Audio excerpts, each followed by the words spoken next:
বিসমিল্লাহির রহমানির রহিম। প্রিয় সাধকবাসী, আসসালামু আলাইকুম। আসসালামু আলাইকুম। সম্মানিত সাধকবাসী, আজকের এই উপস্থিতি আমরা ভিজির শেষে এখানে এই পৌরসভার মূল উদ্দেশ্য হচ্ছে আগামী 12 ফেব্রুয়ারি 2026 বাংলাদেশের বহুল প্রতীক্ষিত জাতীয় সংসদ নির্বাচন। যে জাতীয় সংসদ নির্বাচনের জন্য বিগত 71 বছর আমরা আন্দোলন করেছি, সংগ্রাম করেছি। যে জাতীয় সংসদ নির্বাচনের জন্য আমাদের ভোটাধিকার প্রয়োগের জন্য আমরা আমাদের অনেক ভাইদেরকে হারিয়েছি। সিলেটের জনপ্রিয় নেতা এমিলিয়াসকে গুম হতে হয়েছে। আমরা আমাদের সদস্য ভাইদের জীবন উৎসর্গ করতে হয়েছে। আমাদের লক্ষ লক্ষ ভাইদেরকে যাদের ব্যবসা বাণিজ্য করতে হয়েছে। একটি বিভীষিকাময় পরিস্থিতি থেকে বাংলাদেশকে মুক্ত করতে আমরা আন্দোলন করেছি, সংগ্রাম করেছি। আমাদের প্রিয় নেত্রী দেশনেত্রী বেগম খালেদা জিয়া, যিনি তার জীবনের শেষ সময়ে 6টি বছর এই নির্বাচনের জন্য আপনাদের ভোটাধিকার প্রয়োগে আন্দোলন করতে গিয়ে বাংলাদেশের স্বাধীনতা এবং সার্বভৌমত্বকে টিকিয়ে রাখার আন্দোলন করতে গিয়ে, গণতন্ত্রকে ফিরিয়ে আনার আন্দোলন করতে গিয়ে কারাবন্দী থাকতে হয়েছে। আজ তিনি আমাদের মধ্যে নেই।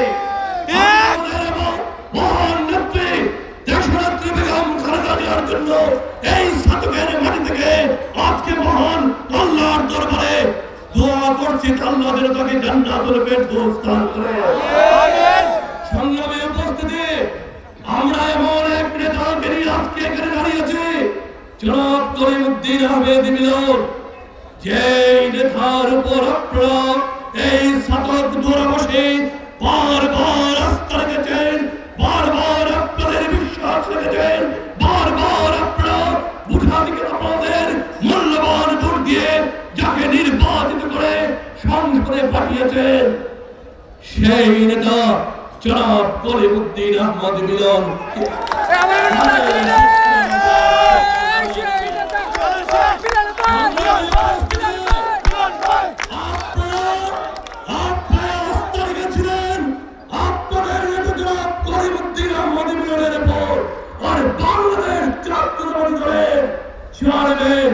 জনাব তারেক রহমান আপনাদের আস্থার প্রতিষ্ঠান হিসেবে জনাব করিমউদ্দিন আহমেদ মিলনকে এখানে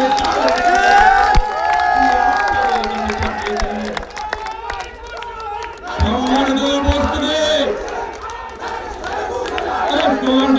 একটু বন্ধ করেন। প্রিয় উপস্থিতি, আমরা মিলন ভাইকে অক্ষের এক প্রতীক হিসেবে এখানে আমরা পাঠিয়েছিলাম। আজকে গোটা সাধক দ্বারা আপনারা দেখেছেন সবাই ঐক্যবদ্ধ।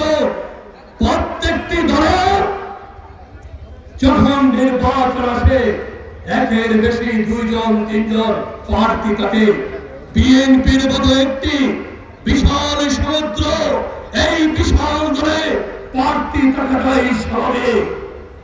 আমাদের 2 প্রার্থী ছিলেন এখানে, করিমউদ্দিন আহমেদ মিলন দীর্ঘদিনে আপনাদের বারবার আস্থার নেতা, আরেকদিকে এই সুনামগঞ্জের উজ্জ্বল নেতা যার নেতৃত্বে এই সুনামগঞ্জবাসী বিগত 18 নির্বাচন করেছে, জনাব মিজান চৌধুরী। আজকে আমরা করিমউদ্দিন আহমেদ মিলন এবং মিজান চৌধুরী এক কাতারে দাঁড়িয়েছেন।